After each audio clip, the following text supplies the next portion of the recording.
بسم اللہ الرحمن الرحیم۔ السلام علیکم۔ پروڈکٹ لافرائے کے ساتھ میں ہوں افتخار کاظمی۔ پیٹرول ملک کی تاریخ کی بلند ترین سطح پر پہنچ گیا ہے۔ ڈالر وہ بھی ملک کی تاریخ کی بلند ترین سطح پر ہے۔ ایل این جی کی قیمت ملک کی تاریخ کی بلند ترین سطح پر ہے۔ گیس کی قیمت ملک کی تاریخ کی بلند ترین سطح پر ہے۔ بجلی وہ بھی سب سے مہنگی، اور کھانے پینے کی اشیاء وہ تو سب سے زیادہ مہنگی، اور مہنگائی بھی بلند ترین سطح پر ہے۔ بیرونی قرضے وہ بھی بلند ترین سطح پر پہنچ گئے۔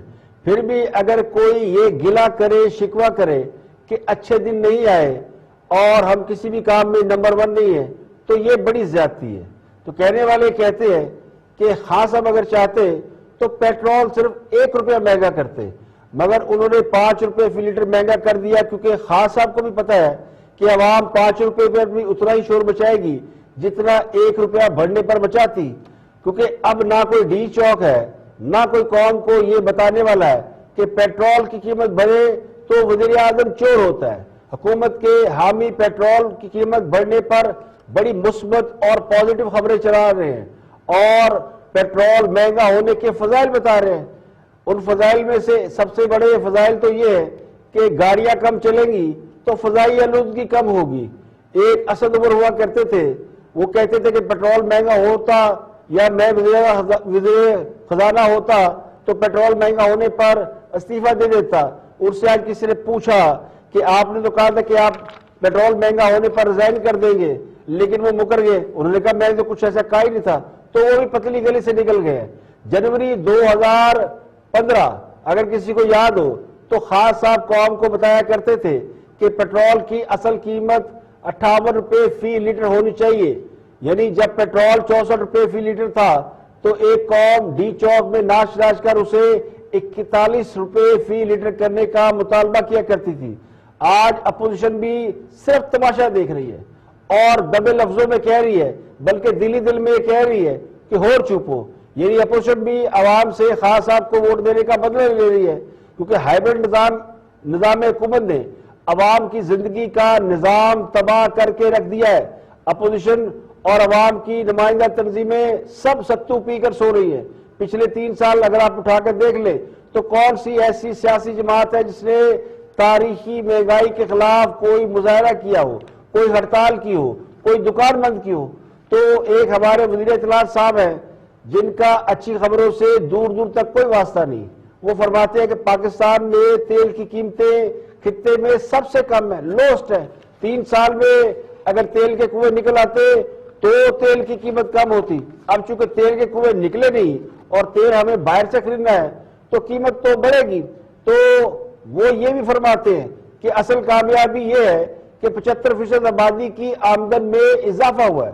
اب پتہ نہیں یہ 75% آبادی کس ملک میں رہتی ہے، اللہ جانے پاکستان کی بات ہو رہی ہے، وہ پاکستانیوں کی بات کر رہے ہیں یا کسی اور ملک کی بات کر رہے ہیں، کیونکہ ورلڈ بینک سمیت آپ کتنے سب کے اعداد و شمار اٹھا کے دیکھ لیں، بہت سے انٹرنیشنل ادارے ہیں، ان کے آپ فگر دیکھ لیں، پاکستان کے جو ماہرین معیشت ہے ان سب کے آپ جا کے ٹویٹر اکاؤنٹ چیک کر لیں، ان کے فگر دیکھ لیں، تو سب یہی بتاتے ہیں کہ پاکستان میں غربت اور مہنگائی بڑی ہے، اس میں اضافہ ہوا ہے۔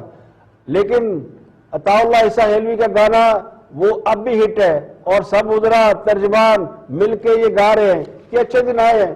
تو یہ تو سیدھی سی بات ہے کہ شاہ کے مصاحب شاہ کی تعریفوں کے پل باندھنے میں مصروف ہے۔ اب گزشتہ 3 ماہ میں اسٹیٹ بینک کی جانب سے روپے کی قدر کو مصنوعی طور پر مستحکم رکھنے کے لیے 1.2 ارب ڈالر کھلی منڈی میں جھونک دیے گئے ہیں۔ اس کے باوجود ڈالر نیچے نہیں آیا۔ تو یہ وہ حکومت ہے، یہ وہ لوگ ہیں جو کہتے ہیں کہ نواز شریف نے سب کچھ مصنوعی طور پر سٹیبل کر رکھا تھا اور ہم نے آ کے ٹھیک کر دیا۔ روپیہ جو ہے وہ مصنوعی طور پر 100 روپے پہ کھڑا کیا ہوا تھا، ہم نے آ کے اس کی قیمت جو ہے وہ اس کو کھول دیا، 170 کا ہو گیا ہے۔ تو اب وہ اربوں ڈالر سٹاک مارکیٹ میں ڈال رہے ہیں کہ کسی طریقے سے ڈالر نیچے آ جائے، لیکن اس کے باوجود ڈالر تاریخ کی بلند ترین سطح پر ہے۔ آج تھوڑا سا ڈالر 50-60 پیسے نیچے آیا، وہ بھی مزید پیسہ انجیکٹ کرنے کے بعد۔ اب نواز شریف کے 4 سالہ دور میں روپیہ 113 سے گر کر نیچے 94 روپے پر لایا گیا تھا، پھر الحمدللہ ایک دھرنا ہوا اور روپیہ پھر بڑھ گیا، 104 پر چلا گیا۔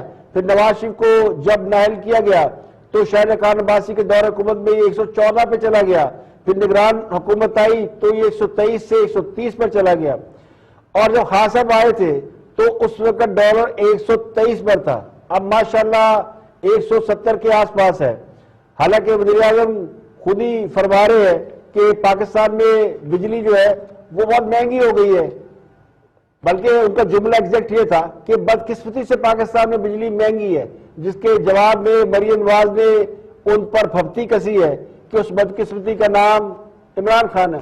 کے اوپر سارا بوجھ ڈال رہے ہیں، پیٹرول اور ڈیزل کی قیمتیں بڑھا دی ہیں، پھر سے پیٹرول کے اوپر 30% ٹیکس دیتے ہیں آپ۔ یہ ٹیکس عوام کے اوپر، عام لوگوں کے اوپر پڑتا ہے، یہ غربت کاز کرتی ہے۔ جب ایک کرمنل سنڈیکیٹ اوپر بیٹھا ہوا ہے تو ملک کا یہی حال ہونا تھا۔ ڈیزل کے اوپر 80% ٹیکس لگا دیا، 80% ٹیکس ہے ڈیزل کے اوپر، لوگوں کے اوپر بوجھ ڈال کے پیسہ کٹا ہے۔ جب انٹرنیشنلی تیل کی قیمت اوپر جاتی ہے پاکستان میں ڈیزل اور پٹرول اوپر چلا جاتا ہے، لیکن جب وہ نیچے آتی ہے تو کیا ان کو قیمت نیچے نہیں کرنی چاہیے؟ ڈیزل اور پٹرول مہنگا ہوتا ہے، سب کچھ مہنگا ہوتا ہے۔ جو 15 روپیہ ہے یہ آپ کے اوپر ٹیکس لگتا ہے، یہ آپ سے پیسہ چوری کیا جاتا ہے۔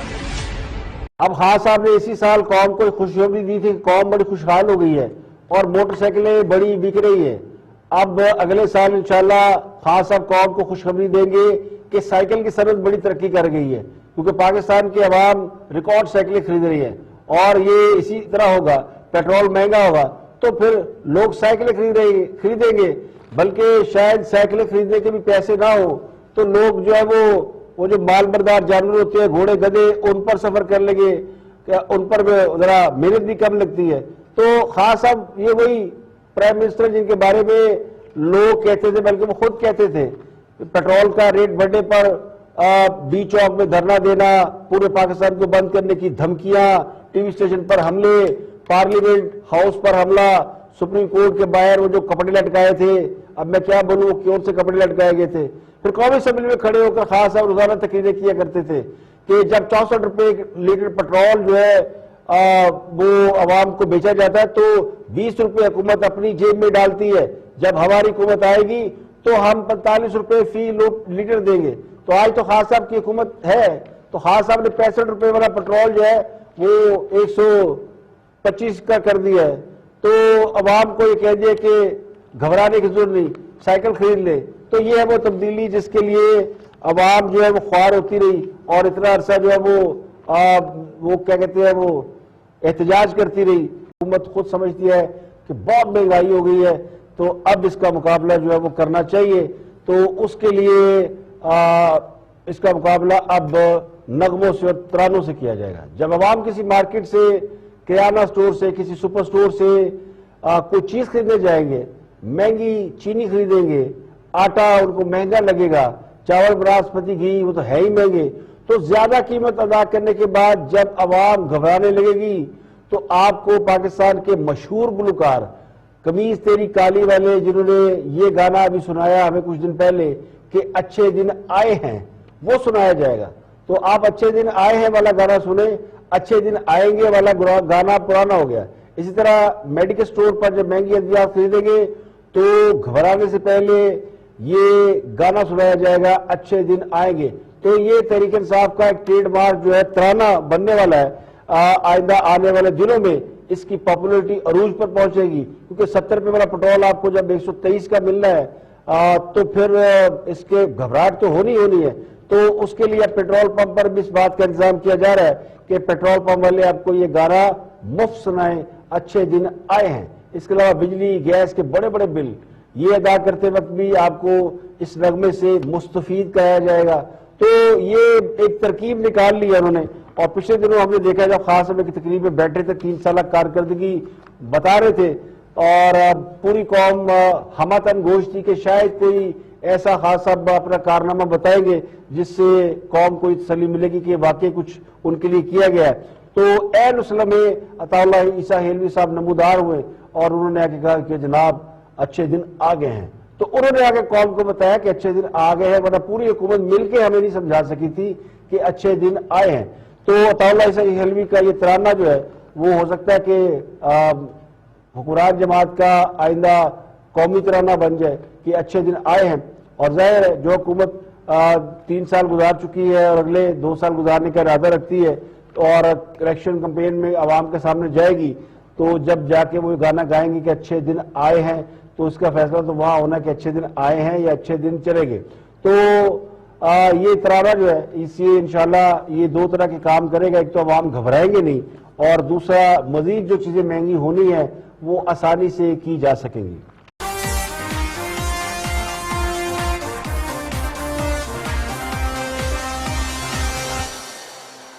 بنگلہ دیش پاکستان سے آگے نکل گیا. آج بنگلہ دیش کے لوگ پاکستان سے کہیں زیادہ امیر ہیں, کہیں زیادہ خوشحال ہیں, ان کی برآمدات ہم سے کہیں زیادہ ہے.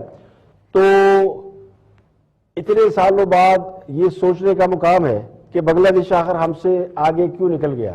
پاکستان کی معیشت کے حوالے سے بڑے بڑے دعوے کیے جا رہے ہیں گزشتہ کئی سالوں سے, لیکن پچھلے 3 سال میں پاکستان کی معیشت جس بدحالی اور جس برے طریقے سے ڈیمیج ہوئی ہے اس کا اندازہ لگایا جا سکتا ہے اس کمپیریزن کے ساتھ بنگلہ دیش, پاکستان اور بھارت. مہنگائی ہر جگہ ہے لیکن پاکستان نے تو تمام حدیں پار کر دی ہیں. یعنی پاکستان اس خطے میں سب سے زیادہ افراط زر کی شرح رکھنے والا ملک ہے. پاکستان میں تقریباً 10% اس وقت انفلیشن ریٹ ہے, جبکہ بھارت میں 4.6%, بنگلہ دیش میں 5.9%, نیپال میں 4% اور مالدیپ میں 1% ہے. اب بتائیں اس ملک کا حال جس کے بارے میں کیا کہا جائے کہ یہ کرپشن ہے یا نااہلی ہے. پچھلی حکومتوں پر تو ہم یہ الزام لگاتے تھے کہ وہ کرپٹ ہیں, انہوں نے ملک کی معیشت کو بیڑا گرک کر دیا. آج تو اس ملک کی معیشت بڑے دانا, دانشور, بڑے سمجھدار لوگوں کے ہاتھ میں ہے. ایک نہیں 4 وزیر خزانہ بدل جا چکے ہیں. آج وزیر خزانہ نے مہنگائی کی جو وجہ ہے وہ کورونا کو قرار دے دیا ہے. لیکن جب کورونا نہیں تھا تو کیا اس ملک میں مہنگائی نہیں تھی؟ جب کورونا نہیں تھا تو اس وقت بھی اس ملک میں مہنگائی 13-14% تک گئی ہے. تو آج بھی مہنگائی کہاں کھڑی ہے. اور ہمیں اس بات کا کوئی احساس نہیں کہ زمانے میں پاکستان اپنا کمپیریزن بھارت کے ساتھ کیا کرتا تھا کہ بھارت کی ترقی کی رفتار کیا ہے, اور ہمیں کہتے ہیں پنجابی ہال پڑھتے تھے جب بھارت میں کوئی نہ کوئی ایکٹیویٹی ہوتی تھی انویسٹمنٹ کے حوالے سے, گروتھ کے حوالے سے, ترقی کے حوالے سے, جب ہمارے یہاں ہوتی تھی تو بھارت کو وہ کہتے ہیں نا ان کو مصیبت پڑی ہوتی تھی کہ پاکستان ہم سے آگے نکل گیا ہے, پھر پاکستان کو مصیبت پڑ جاتی تھی کہ بھارت آگے سے نکل گیا ہے.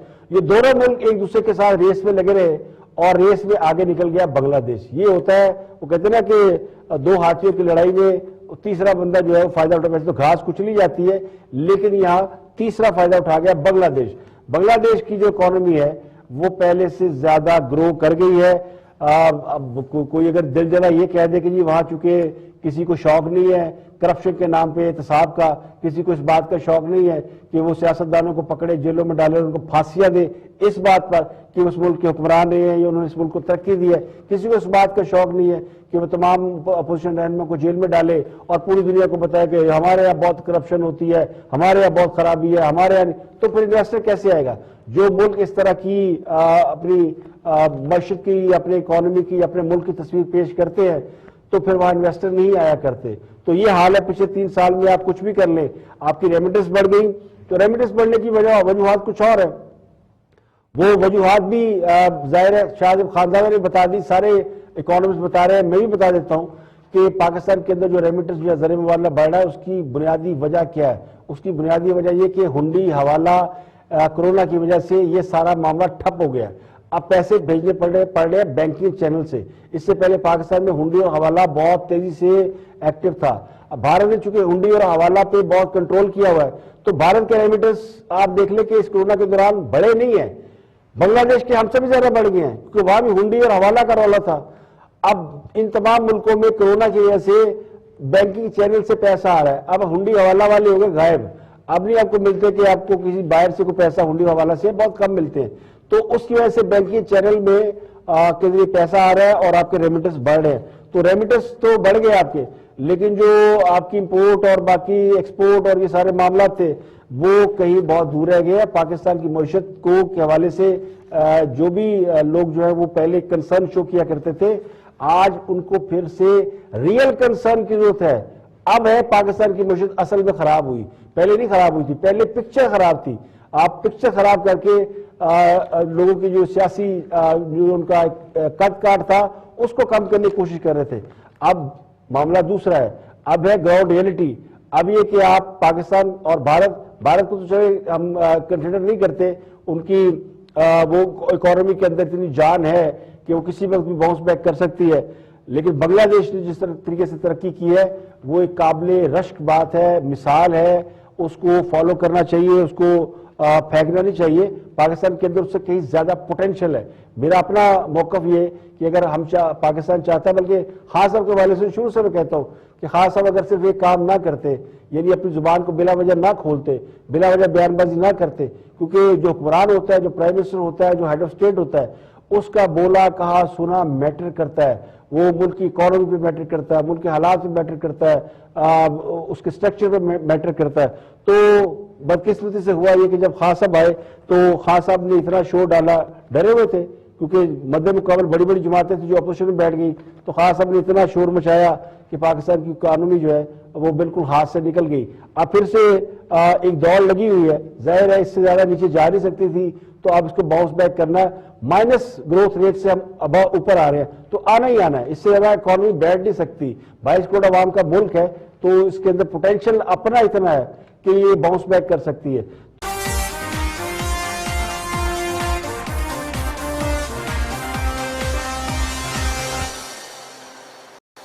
بات ریاست مدینہ سے شروع ہو کر پیری مریدی تک آ گئی ہے. صدر مملکت جناب عارف علوی صاحب نے دنیا کو یہ مشورہ دیا کہ خان صاحب کی شاگردی کر لیں, خان صاحب کی مریدی کر لیں, تو اس نے بحث کا ایک نیا دروازہ کھول دیا. تو کہنے والے یہ کہتے ہیں کہ جناب صدر مملکت نے ساری حدیں پار کر دی. جوش خطابت اور ان کے جذبات وہ کسی سیاسی کارکن کے تو ہو سکتے ہیں, لیکن صدر کے عہدے پر فائز شخص کے نہیں ہو سکتے, اور نہ ہی کسی عام پاکستانی کے ہو سکتے ہیں. یعنی جن کے اپنے مرید جان چھڑا کر بھاگ رہے ہوں, وہ دنیا کو مرید بننے کا دعوت دے رہے ہیں کہ مرید بن جائیں. جب سے ملک میں مہنگائی بڑھی ہے, وسائل کم ہوئے ہیں, middle class, upper middle class, lower class, غریب سب ایک ہی سب میں کھڑے ہو گئے. اب کورونا جب سے آیا ہے اس کے بعد سے بیماریاں بھی بڑھ گئی ہیں, عام آدمی تکلیف میں ہے, دوا خریدنے کے پیسے نہیں ہیں, بلکہ دوا خریدنے کے قابل ہی نہیں ہے. ہسپتالوں میں جو غریبوں کے لیے سہولیات تھی وہ واپس لے لی گئی ہیں. عوام کو صحت کارڈ کے نام پر بہلا دیا گیا ہے, اور کہتے ہیں نہ نومن تیل ہوگا نہ رادہ ناچے گی, تو جینے سے زیادہ مرنا مشکل ہو گیا ہے. لیکن جناب صدر یہ فرماتے ہیں کہ خان صاحب کی مریدی اختیار کر لیں. عمران خان صاحب اور پاکستان کا مشورہ درست ثابت ہوا. اس موقع پر میں پہلے بھی کہہ چکا ہوں, دنیا کو پاکستان کو بلا جواز تنقید کے بجائے عمران خان کے سیاسی تدبر کو اپنا اچھا سمجھتے ہوئے دیگر معاملات میں بھی ان کی شاگردی اور مریدی اختیار کرنی چاہیے. تو صدر مملکت یہ کہتے ہیں کہ دنیا کو دیگر معاملات میں, صرف طالبان کے مسئلے پر نہیں بلکہ ہر معاملے میں خان صاحب کی مریدی اور شاگردی اختیار کرنا چاہیے. تو گزارش یہ ہے کہ خان صاحب کی مریدی اختیار کرنے والوں کا مشورہ دینے والوں کو یہ چاہیے کہ وہ اپنی جماعت کے کارکنوں سے بھی پوچھ لیں جنہوں نے خان صاحب کو ووٹ دیا تھا کہ وہ کس حال میں ہیں.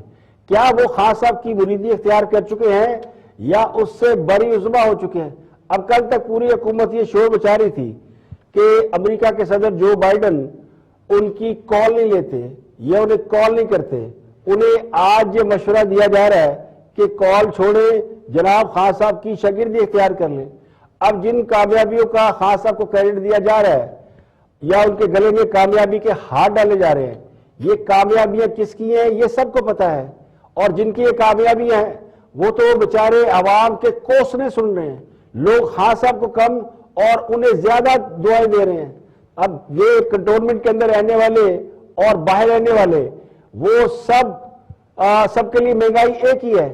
تو مسئلہ صرف مہنگائی کا نہیں ہے بلکہ مسئلہ اس ملک پر چھائی ہوئی مایوسی اور بے روزگاری کا ہے. اور اس سے بھی سب سے زیادہ اہم مسئلہ یہ خوشامد اور درباری لوگوں کا ہے. یعنی ایک صاحب اٹھتے ہیں, وہ یہ کہتے ہیں کہ خان صاحب جس چیز کو ہاتھ لگائے وہ سونا ہو جاتی ہے, اور دوسرے فرما رہے ہیں کہ جناب ان کی مریدی اور شاگردی اختیار کر لیں دیگر معاملات میں بھی، یہ صرف طالبان کی بات نہیں ہو رہی۔ تو یہ سب سے بڑا اور اہم اس وقت ملک کا مسئلہ بنا ہوا ہے کہ ایک طرف تو وہ لوگ ہیں جو خوابوں و خیالوں کی دنیا میں رہتے ہیں، جو یہ کہتے ہیں کہ جناب ہمیں ایسے ٹیکے لگتے ہیں کہ ہم تو پتہ نہیں کون سے عالم بالا میں پہنچ جاتے ہیں، ہمیں حوریں نظر آتی ہیں۔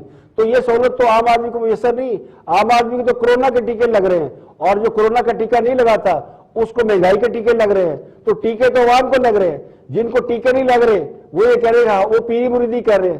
تو مان لیتے ہیں کہ جی پیری بڑی زبردست بات ہے اور خان صاحب بہت بڑے پیر ہیں، ظاہر ہے پیر ہی ہے، تو پیر وہ ہوتا ہے جو وہ کہتے ہیں کسی کو کچھ دیتا تو نہیں لیکن الٹا جیبوں سے نکلوا لیتا ہے۔ تو یہ کام تو ہو رہا ہے۔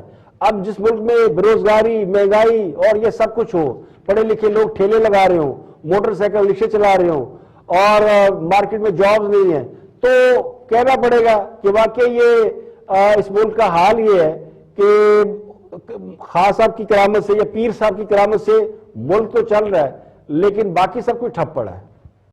جو 1 کروڑ نوکریاں اور 50 لاکھ گھر دینے کا اعلان کرے اور بدلے میں پناہ گاہیں اور لنگر خانے پکڑا دے تو پھر وہ پیر ہی ہے۔ تو اصلی پیروں، فقیروں، دانشور اور اللہ والوں کا ذکر نہیں ہو رہا، ان سے معذرت کے ساتھ یہ ان پیر صاحب کی بات ہو رہی ہے جو 1 کروڑ نوکریاں اور 50 لاکھ گھر دینے کا وعدہ کرتے ہیں اور بدلے میں پناہ گاہیں اور لنگر خانے پکڑا دیتے ہیں، تو وہ بھی اپنی جگہ پیر ہی ہیں۔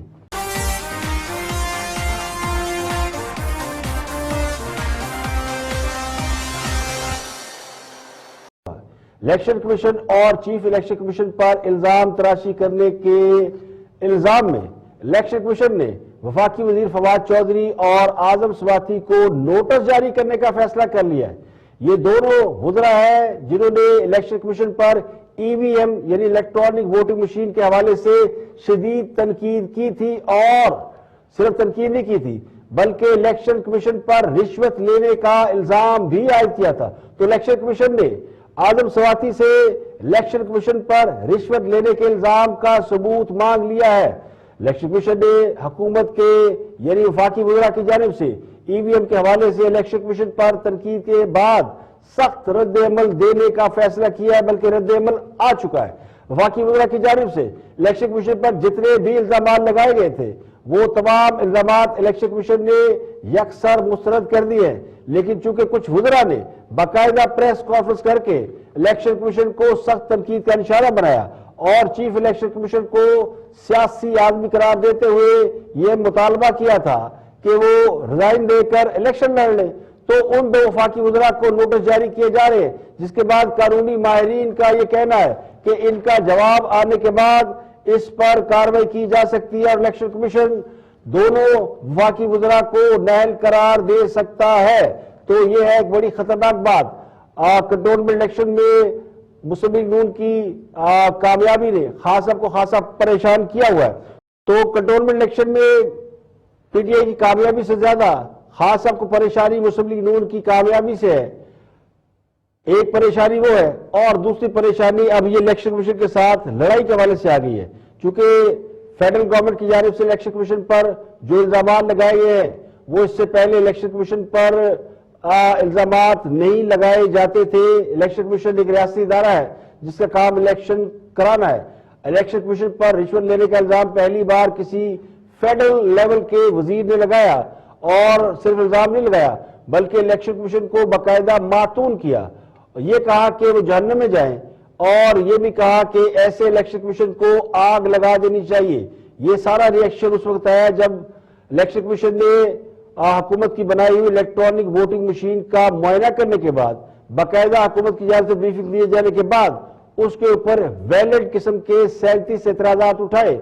ان اعتراضات کو حکومت نے تسلیم نہیں کیا، اس کے برعکس حکومت نے الیکشن کمیشن کو مطمئن کرنے کی بجائے الیکشن کمیشن کو ایک سیاسی ادارہ قرار دے دیا۔ الیکشن کمیشن نے بھی الیکٹرانک ووٹنگ مشین کا استعمال مسترد کر دیا، جس پر پوری حکومت الیکشن کمیشن پر چڑھ گئی، اور باقاعدہ حکومت کی جانب سے وہ کہتے ہیں نا خان صاحب نے پوری فیلڈنگ لگا دی، ایک وزیر ادھر سے بول رہا ہے، ایک دوسرا وزیر ادھر سے بول رہا ہے، اور سب نے مل کر الیکشن کمیشن کی وہ دھنائی کی کہ الیکشن کمیشن کے وہ لوگ جو کہ سینٹ کمیٹی میں بیٹھے تھے وہ اٹھ کر چلے گئے۔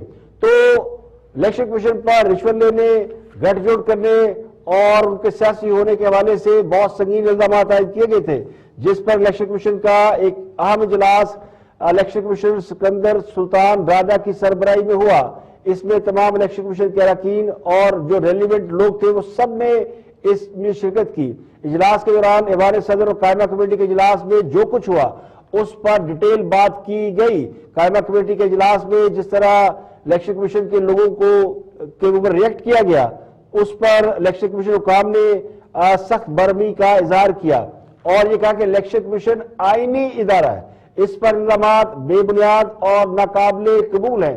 اسی کے بعد الیکشن کمیشن نے دو وفاقی وزراء فواد چودھری اور اعظم سواتی کو ان کے بیانات پر نوٹس جاری کرنے کا فیصلہ کیا ہے اور ان کے بیانات کا ریکارڈ بھی طلب کر لیا ہے۔ یہ ریکارڈ پیمرا سے طلب کیا گیا ہے کیونکہ پیمرا کے پاس جو الیکٹرونک میڈیا پر جتنی ایکٹیویٹی ہوتی ہے اس کے حوالے سے تمام ریکارڈ موجود ہوتا ہے، تو پیمرا سے ان دو وفاقی وزراء کی تقریروں کا ریکارڈ منگایا گیا ہے، جس کو الیکشن کمیشن کے لوگ دوبارہ بیٹھ کر منوٹلی دیکھیں گے۔ لیکن جو الیکشن کمیشن کے موجودہ لوگ قائمہ کمیٹی کے اجلاس میں گئے تھے، ان کے بیانات کی بنیاد پر ہی یہ فیصلہ کیا گیا کہ ان دونوں وفاقی وزراء سے جواب بھی لیا جائے۔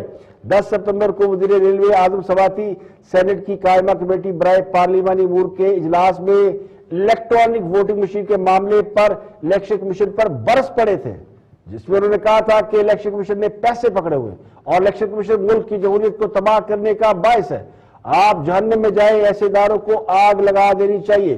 اور اس کے بعد وفاقی وزیر اطلاعات فواد چودھری پریس کانفرنس آئے، انہوں نے کہا کہ ایسا لگتا ہے الیکشن کمیشن اپوزیشن کا ہیڈ کوارٹر بن گیا ہے، چیف الیکشن کمیشن کو سیاست کرنا ہے تو استعفیٰ دے کر عہدہ چھوڑے، الیکشن لڑے۔ تو چیف الیکشن کمیشنر کے بارے میں انہوں نے کہا کہ وہ اپوزیشن کے ماؤتھ پیس بن گئے ہیں، وہ نواز شریف سے قریبی رابطے میں رہے۔ تو وزراء کے ان بیانات پر الیکشن کمیشن نے اپنا رد عمل جو ظاہر کر دیا ہے۔ ان دونوں وفاقی وزراء کو نوٹس جاری کیے گئے ہیں، تو حکومت کی جانب سے فواد چودھری اور اعظم سواتی دونوں کی جانب سے یہ ریئیکشن سامنے آیا کہ جب نوٹس ملیں گے تو اس کا جواب دے دیا جائے گا۔ لیکن جو قانونی ماہرین ہیں وہ یہ کہتے ہیں کہ اگر الیکشن کمیشن نے اس بات کو پروسیڈ کیا اور یہ ثابت ہو گیا کہ جو کچھ کہا وہ سیدھا آئینی ادارے کو کرٹیسائز کیا گیا یا اس پر اٹیک کیا گیا ہے، تو اس کے بعد الیکشن کمیشن جو ہے وہ ان دونوں وزراء کی نااہلی کے لیے کارروائی شروع کر سکتا ہے۔ تو بات یہ ختم نہیں ہوئی، بات اس سے آگے نکل گئی ہے، وہ ہے کنٹونمنٹ الیکشن کے حوالے سے۔ تو کنٹونمنٹ الیکشن کے نتائج پر آفٹر شاک کا سلسلہ جاری ہے۔ خاص اب کنٹونمنٹ میں اپنی کامیابی سے زیادہ مسلم یونین کی کامیابی سے پریشان ہے اور وزراء اور قریبی ساتھیوں پر برہمی کا اظہار کریں۔ خاص اب کو ان کے قریبی ساتھیوں نے یہ بتایا تھا کہ وہ کہتے ہیں راوی چین ہی چین لکھتا ہے۔ یہ کہا گیا تھا کہ پنجاب میں بڑا زبردست کام ہو رہا ہے اور بزدار صاحب نے اتنا کمال کام کیا ہے کہ ان کی کارکردگی ظاہر کرنے کے لیے اخبارات کے 40 صفحات بھی کم پڑ رہے ہیں۔ 40 صفحات کا ایک سپلیمنٹ پاکستان کے سب سے بڑے نیشنل اخبار کے اندر چھاپا گیا تھا، جس میں ایک لمبی فہرست تھی کام کیے جانے کی، لیکن جب الیکشن ہارے ہیں تو پتہ ہی چلا کہ کام تو ہوا کوئی نہیں۔ اور کنٹونمنٹ کے لوگ یعنی جو چھاونیوں میں لوگ رہتے ہیں جو اس میں کنٹونمنٹ کے الیکشن میں ووٹنگ کرتے ہیں، وہ اس بات پر بہت زیادہ نالاں تھے کہ یہاں تو کام کچھ ہوا نہیں ہے۔ دوسرا مسلم لیگ نے خاصی محنت کی، ان کے لیے بڑا ڈو اینڈ ڈائی قسم کا الیکشن تھا، تو وہ بہت دیر سے اس کے اوپر کام کر رہے تھے۔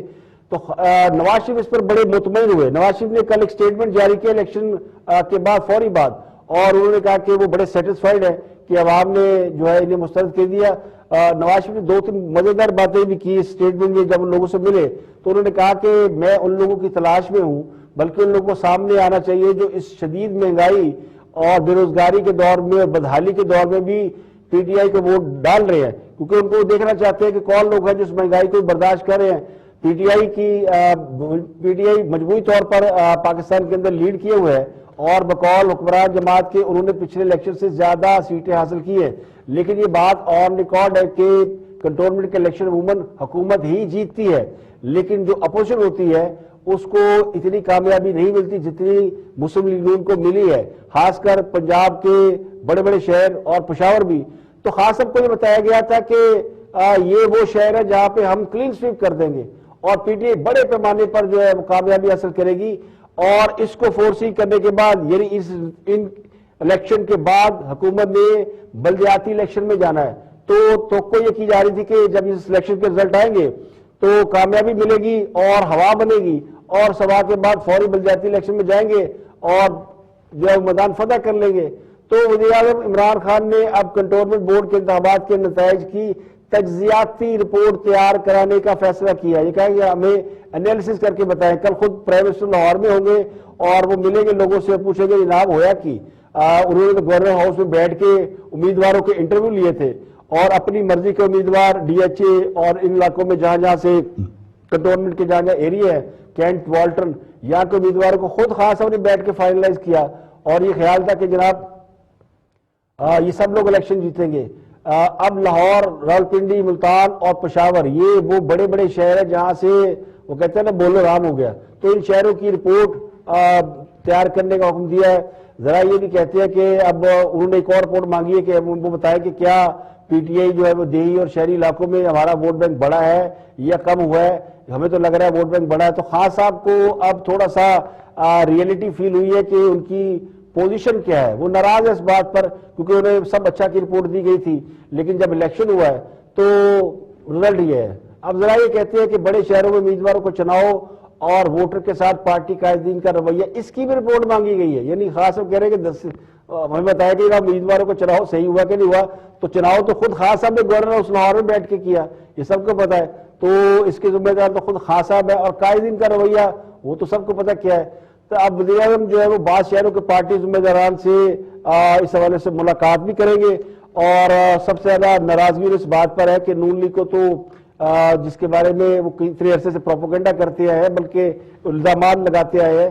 3 سال میں سنگین ترین الزامات لگانے کے باوجود بھی اگر مسلم لیگ نون پنجاب کے کنٹونمنٹ بورڈز کے الیکشن جیت جاتی ہے اور تو پھر یہ تو اس کا مطلب ہے کہ حکومت کی جو جتنی محنت ہے وہ رائے گاہ گئی ہے. تو خان صاحب اس پر خاصے اس وقت جو ہے ڈیسپریٹ ہے.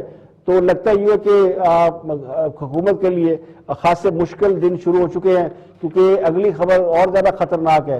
وہ خبر یہ کہ نواز شریف جو ہے وہ تیزی سے تیاریاں کر رہے واپس آنے کی اور ان کے صلاح مشورے جاری ہے. اور اس سے بھی اہم خبر یہ ہے کہ نون لیگ نے باقاعدہ الیکشن کی جو ہے وہ تیاریاں شروع کر دی ہے.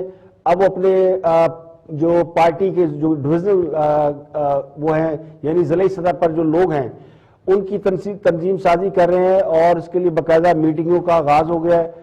نون لیگ کی تمام قیادت کو یہ سگنل دیا گیا کہ وہ الیکشن کی تیاری کرے اور یعنی گراس روٹ سے لے کر اپر لیول تک جو تنظیمی ڈھانچہ ہے اس کو دیکھے اور لوگوں سے ملاقاتوں کا سلسلہ شروع کرے. تو اس حوالے سے ایکٹیویٹی جو ہے وہ شروع ہو گئی ہے. تو کرائم یہ کہتے ہیں کہ بہت تیزی سے کام ہو رہا ہے. ایک طرف نون لیگ جو ہے وہ تحریک کا آغاز کر رہی ہے پی ڈی ایم کے پلیٹ فارم سے اور وہ اس کے خد و خال طے کر رہے ہیں، دوسری طرف یہ الیکشن کی تیاری کر رہے ہیں، اور تیسرا جو کام ہو رہا ہے وہ ہو رہا ہے کہ اپنی جو تنظیمی ڈھانچہ ہے اس کو ریڈو کرے. ووٹ بینک کافی بہتر ہے نون لیگ کا جس کا ان کو اظہار کیا گیا نواز شریف کی زیر صدارت ہونے والے اجلاس میں بھی، اور انہوں نے شکریہ بھی ادا کیا ان لوگوں کا جنہوں نے پنجاب میں اپنے ووٹ بینک کی حفاظت کی اور ان کو دوبارہ سے وہ کیا. تو کافی نون لیگ کو اس بات سے حوصلہ ملا ہے کہ نواز شریف کا بیانیہ پٹا نہیں ہے اور اب بھی لوگ جو ان کے ساتھ کھڑے جو کہتے تھے کہ جناب نون لیگ ختم ہو گئی ہے. تو یہ بات خاص صاحب کے لیے فکر کی بات ہے کہ وہ علاقے جہاں جن کے بارے میں جو تصور نہیں کیا جاتا، یہ کہا جاتا ہے کہ وہاں تو وہ لوگ موجود ہیں جن سے نون لیگ کی ناراضگی چل رہی ہے، وہاں بھی اگر یہ کامیاب ہو گئے ہیں تو پھر پیچھے کی رہ گیا.